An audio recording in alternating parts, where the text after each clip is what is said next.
If you're watching this video to learn more about real estate investing and development in Tampa, I'm going to go through in this video everything that I wish I knew years ago about development. And we're here at one of our projects. I'm going to use this one as an example to talk about those exact things. So I'm really excited to dive into that and maybe talk to you a little bit about the things that didn't go so well as we got to this point in the project. So we're standing right here. We're on site. When we first looked at this project, it actually came to us through a colleague. And to that, I'll speak to the power of building relationships. If you're investing geographically with local colleagues who know the general market, who can help bring you a deal, can help bring you leads, and ultimately you'll close more investments. This was one of them. Even though it was on market, we got plugged into the deal immediately through somebody in our network. They're actually in our mastermind, and they're probably going to watch this video too, which is cool. We're going to go through the project here in 1 second. I've been developing here in Tampa for about 3 years. And the goal with this channel is to be your resource for all things new development and real estate investing here in Tampa. Every single project that we take on reinforces key lessons that we've learned up until this point. And we typically learn a new lesson on every single project. It's not always the same, but it's always exciting. So I'm happy to share those with you today also. So the project overall, this is a teardown house that we're at, but it was being marketed as a rehab. And it sits on the double lot. It's a 3-bed, I believe it's 3-bed, 1 bath. I've only been in one side. I didn't really need to look at it very much because I knew that the best use of the land was to rezone it and be able to get 4 units on it. So let's start with the plans for this project. This was originally being marketed as a teardown. It's a 3-bed, 1 bath, and it's in really rough shape. This was a probate case. And so it was left, unfortunately, with the previous owner deceased, and it hadn't been taken care of in quite some time. It sits on the double lot. And what I immediately realized was the best use of this land was to entitle it for a greater density, going through a process that we took on at risk for about 6 to 8 months, and then being more valuable land at the end of that process to which we could either build it or we could sell it to somebody who might want to take the project vertical themselves.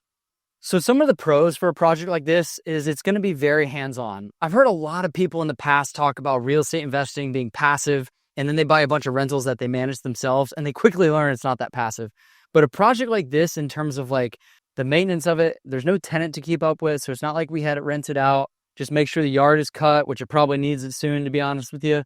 So 3 pros for a project like this. 1, it's hassle-free. There's not a lot of upkeep. There's no tenant. Just keep the yard mowed and you're good. 2, the process is actually extremely straightforward so long as you know what you're doing. If you don't really know what you're doing, it could be very, very challenging with a lot of pitfalls. The 3rd pro for a project like this is there's absolutely profit to be made at the end so long as you see it through. Some of the cons for a project like this are things outside your control. So we actually had a major hurricane right here since we've owned this project. There might be delays with the city. That's pretty common and you should plan for it. Another con might be knowing the process. If you've never done this before and you don't know what to do, the process is laced with pitfalls and you'll likely be caught by surprise. The last con is financing. You can finance land. It's good to have a connection that knows the process for you, but financing land can be a bigger challenge than getting a conventional loan that might be for your primary residence or just a house that you want to buy. It's a whole different ballgame. So let's look at how a project like this might be hassle-free. I've heard so many investors in the past want to get into real estate investing. They start buying rentals, they achieve some initial success, and they quickly realize when they self-manage a portfolio of rentals in their area, it's not quite fully passive. A project like this, despite running the process with the city, which is a different thing altogether, owning this lot is not a big hassle. Here's why. There's no tenant, there's no maintenance or upkeep, there's no utilities to maintain. All that we really need to do is avoid a code violation by ensuring that the yard stays mowed. And so in that regard, compared to maintenance and upkeep on a project like a value add project that you might hold long term, you don't have any of that here, which is a pro. Knowing the process can really work in your favor, and let me explain what I mean. This is not our first rezoning project in Tampa. This right here that we're standing at is actually one of 8 projects that we're currently doing. Not all of them are rezoning, but all of them are development or ground up in nature. And we have successfully completed several rezoning projects in the past, and that experience helps us avoid pitfalls and make the most efficient use of time at getting to the finish line. So something that I think works in our favor is having a team with specific roles that know the process and timeline from when you initially acquire the property until it's done with the rezoning and the next steps beyond that. That's something that we worked on years to build. I'm really grateful for where we're at now. to the point when we come across a project just like this, all that we really do is run the playbook. So we paid less than $350,000 for this, but we also took all the risk. So if the rezoning had failed, we would have been left with something that was worth exactly what we paid for, but we had some leverage, and so we would have had some holding costs that put us in the red. However, using experience and our playbook, that allowed us to actually add the value and sell it at a discount to somebody in our mastermind community. So we entitled this for 4 separate units. It's 2 separate lots, 1 split, and you can get 2-unit townhomes on each lot for the total of 4 units. Our eventual exit was selling it on the market for around $530 to $550, but instead of doing that, we sold it to somebody in our mastermind group because that's where we can provide the best value and discounts to people actively engaged in Tampa real estate investing for $500,000, and that's scheduled to close 1 week from now. No real estate project realistically is risk-free, and this is no exception. There's got to be some level of risk to achieve a return. Since we've held this project, we had a massive hurricane, but I'm not really concerned about that because I knew that even with 2 individual lots with a failed rezoning, which didn't happen, the worst case scenario is we could have 2 separate houses that we can build upon demolishing this house. So I'm not too concerned with the condition of the house. If it gets wrecked by a hurricane, it's beyond repair, and that's no longer the highest and best use of a site like this. Here's another part of things that you can't control. There are going to be delays. It just happens. There are going to be delays that you can affect. There are going to be delays that you maybe can't affect. So interacting with the city, a few of the things that my team does really well are community outreach to get neighborhood advocacy by sharing what we're doing with the project with them so that they can support from within their own communities. And the second thing is establishing really good relationships with the city staff.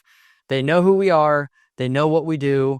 We're very respectful. We're very professional. We always value their input when they're doing their jobs. And so that has really taken us far, and I recommend everyone do that to get your project across the finish line. If you've never done a project like this, some of the delays that you might expect are like even something as simple as getting into the city council hearing schedule. We've been delayed as much as 3 months before when we anticipated going up maybe in April, but that got deferred to like July. And so expect that can really add up on your holding costs, which is the next con that we're about to get into. While getting delayed with this project wasn't too big of a factor, we've faced delays as much as 3 or 4 months in the past with something as simple as just getting on the city council hearing schedule. So plan that might impact your project, and it can actually cause your holding costs to go up because you're holding on to the project longer than you anticipated to actually get it to the finish line. Second con, not knowing the process. If you don't know what you're doing and you don't know what to look for, getting involved in a project like this can be absolutely catastrophic. So one of the things that we've done to help mitigate or eliminate that risk is establishing some connections with a lot of local people who are achieving success at a very high level in real estate, and they're happy to collaborate on projects just like this. I'll tell you, people in the middle are competing. People at the top are collaborating. And so what we do is we actually bring a project like this to our mastermind group, which we run here in Tampa. We do about 80% of our own deals right in that mastermind group. And it allows for a lot of great collaboration, input from seasoned experts, and ultimately more success together. Something that we focused on a lot the last few years is really growing relationships with other seasoned experts and investors winning at a high level here in the Tampa market. And so I'm not saying you have to go and join a mastermind community. You don't necessarily need that if you're new and you're trying to figure a few of these things out. But I do think there's a real power in collaborating with other professionals in your industry, finding a way to bring them value, and watch how that flourishes your business. One of the cons for a project like this can definitely be the process. This is true if you've never done a project like this before, if you don't have experience running a playbook for something similar, and if you don't have a really good network of local connections who might be able to help you or consult with you for completion of your project. Something that's helped us, well, 2 things actually, are having really, really good community outreach where we get neighborhood support for our project by sharing exactly what we're going to do with them. That way, a project is supported from within the community. This particular site is really close to the West Tampa Community Redevelopment Area. And I think for that reason, a lot of people want to see this area improve. And so we got an immense amount of support from our neighbors. The second thing that we do that helps a lot is having great relationships with local city staff. So every time we interact with them, whether it's on the initial pre-app or showing up at the actual city council hearing in person, we're knowledgeable, professional, and respectful. I think over enough time that goes a really long way with them. They know who we are. We love working together.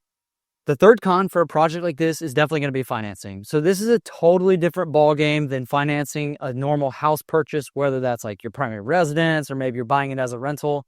So you're typically going to work with like a hard money lender. Some banks will also finance land, but you got to keep two things in mind. One, your leverage ratio is going to be much lower. So you might be looking at something like 50 to 60% loan to cost. In other words, if you bought your land for $100K, you might only be able to get a loan for $50,000. And the second thing that you'll want to consider is the interest rate is typically higher than your traditional mortgage products. So I believe on this site, we paid about 11 or 12% annual interest in monthly interest-only payments. One of the biggest challenges that we actually had with this project was, to be honest, getting the deal. So we were not the highest price when it was on the market. The reason that they went with our offer was because we did the most things to give them additional value beyond just the purchase price, which is something I definitely recommend working into your negotiating process. So a few things that they really liked that we did, and I'll share. 0-day inspection period, closing quickly, cash purchase, so no financing needed to be approved. So we actually bought this cash and we got leverage later in the process as a cash out refi, but we were able to close cash quickly, give them everything that we needed. The other thing that actually mattered, and the agent told me this after, is they looked us up on social media. They looked at our social media presence. They looked if we were doing deals in the area. They searched our LLC that we used to buy this, and that gave them a lot of confidence that we would close this deal. The other thing that I advertised them, and this is still true, if we get through inspection period, which on this one was 0 days, and there's nothing crazy like no title issues or no crazy survey encroachments, we close 100% of the deals that we get under contract on. And we did with this one as well. We have not ever failed on that promise, and I don't anticipate we ever will. So being able to stand behind that kind of track record with proven results can really work in your favor. If you want to learn more about real estate investing and development in Tampa, maybe hear about what we're doing, or even send us a deal, check out our Instagram right here or send us an email. If you have any other questions, be sure to check out the description and make sure you subscribe.